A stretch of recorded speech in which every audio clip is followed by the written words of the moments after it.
আসসালামু আলাইকুম। এখন শুনবেন সংবাদ শিরোনাম। সংবিধানে ফিরছে নির্বাচনকালীন তত্ত্বাবধায়ক ব্যবস্থা, সংসদে ঠিক হবে কাঠামো। খায়রুল হকের রায় ছিল উদ্দেশ্য প্রণোদিত, মন্তব্য আইনজীবীদের। আপিলের রায়ের মাধ্যমে সফলতা পেল দীর্ঘ আন্দোলন, বলছে বিএনপি। এনসিপি জামায়াত নেতাদের কণ্ঠেও স্বস্তির সুর। প্রচলিত পদ্ধতির সংস্কার চাইলেও গণভোট সম্পর্কে জানে না বেশিরভাগ মানুষ, বলছেন বিশ্লেষকরা। দ্রুত আইন করা হবে, জানালেন উপদেষ্টা। শেখ হাসিনাকে ফেরাতে আন্তর্জাতিক আদালতে যাওয়ার কথা ভাবছে সরকার। ট্রাইব্যুনালের বিচারককে হত্যার হুমকি দেয়া একজন গ্রেপ্তার। নিউ মুরিং কন্টেইনার টার্মিনাল নিয়ে চুক্তি বন্ধের নির্দেশ হাইকোর্টের। মামলা নিষ্পত্তি করতে হবে আগে, বললেন আদালত। এতক্ষণ শুনছিলেন সংবাদ শিরোনাম, এবার বিস্তারিত। সংবিধানে আবারও ফিরছে নির্দলীয় সরকারের অধীনে তত্ত্বাবধায়ক সরকার ব্যবস্থা, তবে কার্যকর হবে চতুর্দশ নির্বাচনে। বৃহস্পতিবার তত্ত্বাবধায়ক ব্যবস্থা ফিরিয়ে আনার রায়ে আপিল বিভাগ বলেন, 2011 সালে ত্রয়োদশ সংশোধনী বাতিলের রায়ে নানা ত্রুটি ছিল। রায়ের পর বিএনপি জামায়াত সহ আপিলকারী আইনজীবীরা বলেন, এই রায় দেশের ইতিহাসে মাইলফলক।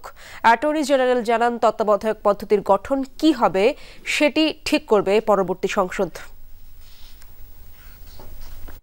প্রায় 3 দশক আগে অবাধ ও সুষ্ঠু নির্বাচনের লক্ষ্যে ত্রয়োদশ সংশোধনীর মাধ্যমে সংবিধানে যুক্ত হয়েছিল তত্ত্বাবধায়ক সরকার ব্যবস্থা।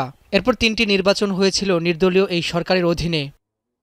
1996 সালে তত্ত্বাবধায়ক সরকার ব্যবস্থা অন্তর্ভুক্তির আন্দোলনে নেতৃত্ব দিয়েছিল পতিত আওয়ামী লীগ, কিন্তু 2011 সালে ক্ষমতায় এসে সর্বোচ্চ আদালতের রায়ে পঞ্চদশ সংশোধনীর মাধ্যমে বাতিল করে দেওয়া হয় সেই ব্যবস্থা। এরপর 3টি নির্বাচনে একতরফাভাবে জয় পায় আওয়ামী লীগ। পরবর্তী পরিস্থিতিতে তত্ত্বাবধায়ক ব্যবস্থা পুনর্বহাল করতে আবারও শুরু হয় আইনি লড়াই। আপিল বিভাগে বিএনপি জামায়াত ও সুজন সম্পাদক বদিউল আলম সহ 5 বিশিষ্ট ব্যক্তির ও রাষ্ট্রপক্ষে শুনানি হয় 10 দিন। বৃহস্পতিবার সংবিধানে তত্ত্বাবধায়ক সরকার ব্যবস্থা ফিরিয়ে রায় দেন দেশের সর্বোচ্চ আদালত। প্রধান বিচারপতি সৈয়দ রেফাত আহমেদের নেতৃত্বাধীন 7 বিচারপতির পূর্ণাঙ্গ বেঞ্চ সর্বসম্মতিক্রমে এই রায় দেন। আপিলকারী আইনজীবীরা বলেন, তত্ত্বাবধায়ক পুনর্বহাল করে দেয়া রায়ে দেশে আবারও ফিরে আসবে গণতন্ত্র। 15 বছর ধরে যে স্বৈরতান্ত্রিক ব্যবস্থা চালু হয়েছিল তার সূচনা হয়েছিল বিচারপতি খায়রুল হকের নেতৃত্বে দেয়া এই রায়ের মাধ্যমে, এবং এই রায় এত বাজে একটা রায় ছিল, এটা অনেক ধরনের ভুলে পরিপূর্ণ ছিল। আমাদের এই তত্ত্বাবধায়ক সরকার ব্যবস্থা বাতিলের মাধ্যমে নির্বাচন ব্যবস্থাকে নির্বাসনে পাঠিয়ে দেওয়া হয়েছিল, যার ফলে 3টি নির্বাচন আমাদের বিতর্কিত নির্বাচন হয়েছে, জালিয়াতি নির্বাচন হয়েছে। রায়ের পর আনুষ্ঠানিক প্রতিক্রিয়া জানান বিএনপি ও জামায়াতের আইনজীবীরা, বলেন ইতিহাসে মাইলফলক হয়ে থাকবে এই রায়। দেশের মানুষকে ক্ষতি করার জন্য, দেশের ক্ষতি করার জন্য, দেশকে ধ্বংস করার জন্য, সেটা আজকে এই রায়ের মাধ্যমে প্রমাণ হলো। এই যে তত্ত্বাবধায়ক সরকার রিভাইভ হলো, তার কার্যকারিতা থাকবে না, তার কার্যকারিতা থাকবে প্রসপেক্টিভলি, অর্থাৎ চতুর্দশ সংসদ নির্বাচন হবে সেই সময় থেকে, নেক্সট পার্লামেন্টে। পরে রাষ্ট্রের সর্বোচ্চ আইন কর্মকর্তা বলেন, এই রায়ের মাধ্যমে বিচার বিভাগের কলঙ্কমুক্ত হয়েছে। এই রায় পরবর্তীতে আর রিভিউ করা যাবে না। তত্ত্বাবধায়ক সরকার বিলোপ করে যে নির্বাচন হয়েছিল, বাংলাদেশের গণতন্ত্রের যে কবর রচিত হয়েছিল, আর তত্ত্বাবধায়ক সরকার পুনর্বহাল হওয়ার পরে গণতান্ত্রিক পথে বাংলাদেশ, মহাসড়কে বাংলাদেশ হাঁটবে, এই সাবজেক্টের উপরে ত্রয়োদশ সংশোধনীর উপরে এইটা এখন first and close chapter. Second review আমাদের আইনে পারমিট করে না। সংবিধানে আবারও ফিরছে নির্দলীয় সরকারের অধীনে তত্ত্বাবধায়ক সরকার ব্যবস্থা, এবং এ বিষয়ে আরও জানার চেষ্টা করব। সুপ্রিম কোর্টের জ্যেষ্ঠ আইনজীবী ডক্টর কাজী জাহেদ ইকবাল আমার সাথে যুক্ত হচ্ছেন স্টুডিওতে আমার সঙ্গে। তার কাছ থেকেই সে ব্যাপারে আলোচনা করার চেষ্টা করব আমরা। ডক্টর কাজী জাহেদ ইকবাল স্যার, অনেক ধন্যবাদ আপনাকে, আমাদের সাথে আপনি যুক্ত আছেন, স্বাগত জানাচ্ছি যমুনা স্টুডিওতে। প্রথমেই যে বিষয়টি জানতে চাই আপনার কাছে, রায়ে যে ব্যাপারটি বলা হয়েছে, নির্দলীয় তত্ত্বাবধায়ক সরকার সম্পর্কিত বিধানাবলী এই রায়ের মাধ্যমে পুনরুজ্জীবিত ও সক্রিয় করা হলো, যা ভবিষ্যৎ প্রয়োগযোগ্যতার ভিত্তিতেই কার্যকর হবে। বিষয়টি একটু স্পষ্ট করবেন, আসলে কি বোঝানো হয়েছে? এটাতে বোঝানো হয়েছে যে সংশোধনীটি বাতিল করে, মানে সংশোধনীটির মাধ্যমে তত্ত্বাবধায়ক সরকার বাতিল করে দেওয়া হয়েছিল, ওই সংশোধনীটি আপনার হাইকোর্টের রায়ের মাধ্যমে প্রথমে বাতিল হয়েছিল, তারপরে অ্যাপিলেট ডিভিশনে বাতিল হয়েছিল, এবং এখন বর্তমানে রিভিউয়ের পর্যায়ে এসে অ্যাপিলেট ডিভিশন সিদ্ধান্ত নিয়েছেন যে ওই রায়টি আসলে সঠিক ছিল না, বরং যে তত্ত্বাবধায়ক সরকারের যে অ্যামেন্ডমেন্ট ছিল সেই অ্যামেন্ডমেন্টটি যথাযথ ছিল, এই সিদ্ধান্ত আদালত নিয়েছেন।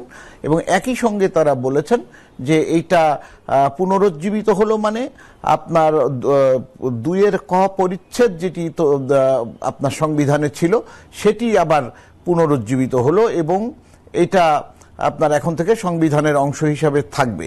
তবে একই সঙ্গে আদালত অবজারভেশন দিয়েছেন যে এই আপনার যে পুনরুজ্জীবনটা এইটা ভবিষ্যতে যখন আপনার নির্বাচন হবে, এই ত্রয়োদশ সংসদ নির্বাচন না, এটা ওনারা স্পেসিফিক বলেছেন চতুর্দশ সংবিধান আপনার যে সংসদ নির্বাচন হবে সেই নির্বাচনের সময় থেকে এই আপনার এই তত্ত্বাবধায়ক সরকারের বিধানটি কার্যকর হবে। কারণ এখন তো একটা বিশেষ পরিস্থিতিতে ইন্টিরিম গভর্নমেন্ট কাজ করছে, সুতরাং এইখানে যাতে আপনার লিগ্যাল কনফ্লিক্টের মতো পরিস্থিতি তৈরি না হয় এই জন্য আদালত বিষয়টি স্পষ্ট করে দিয়েছেন যে চতুর্দশ সংশোধনীর সময় থেকে এই আপনার তত্ত্বাবধায়ক সরকারটি কার্যকর হবে। তবে এটি আপনার আগের রায়টি রিভিউয়ের মাধ্যমে বাতিল করে আপনার তত্ত্বাবধায়ক সরকারের যে সংশোধনী আপনার সংবিধানে যুক্ত ছিল সেটি পুনরুজ্জীবন করে দেওয়া হলো।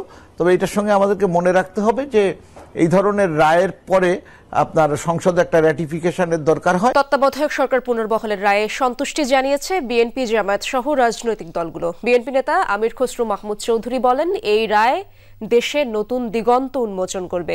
একে ইতিহাসের গুরুত্বপূর্ণ অধ্যায়ে মন্তব্য করে জামায়াত নেতা এহসানুল মাহবুব জুবায়ের জানান, এখন গণতন্ত্র তার ইতিবাচক ধারায় ফিরবে। কলঙ্কিত নির্বাচন করে ক্ষমতায় থাকতেই শেখ হাসিনা তত্ত্বাবধায়ক সরকার বাতিল করেছিল বলেও মন্তব্য করেন নেতারা। তত্ত্বাবধায়ক সরকার দাবিতে রাজপথে দীর্ঘদিন লড়াই করে বিএনপি সহ সমমনা দলগুলো। অবশেষে আদালতের রায়ে আবারও ফিরল নির্বাচনকালীন তত্ত্বাবধায়ক সরকারের বিধান, যা নিয়ে সন্তুষ্ট রাজনৈতিক দলগুলো।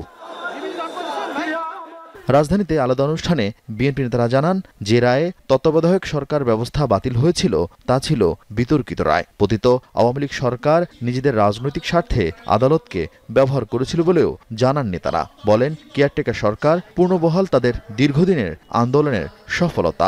কেউ যাতে আবার নতুন করে ফ্যাসিস্ট হয়ে না উঠতে পারে তার জন্য আমি মনে করি আজকের এই রায়টি অত্যন্ত ইতিবাচক এবং আবারও গণতন্ত্রকে প্রাণবন্ত করার জন্য এবং গণতন্ত্রের যে আমি যে প্রাণ ভোমরার কথা বললাম সেই প্রাণ ভোমরাটা আবারও পুনরুজ্জীবিত হলো আজকের এই রায়ের মধ্যে দিয়ে। আগামী গণতন্ত্র